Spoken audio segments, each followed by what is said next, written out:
Welcome to a Flip Learning program. Birds. What are birds? Birds have feathers and wings. They have warm-blooded and they lay eggs.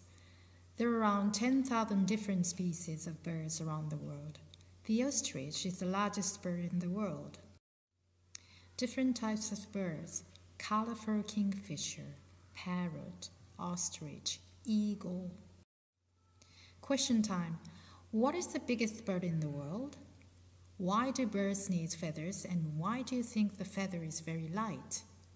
Why do birds have small or big claws? What is your favorite type of bird? Lastly, draw your own bird in your notebook.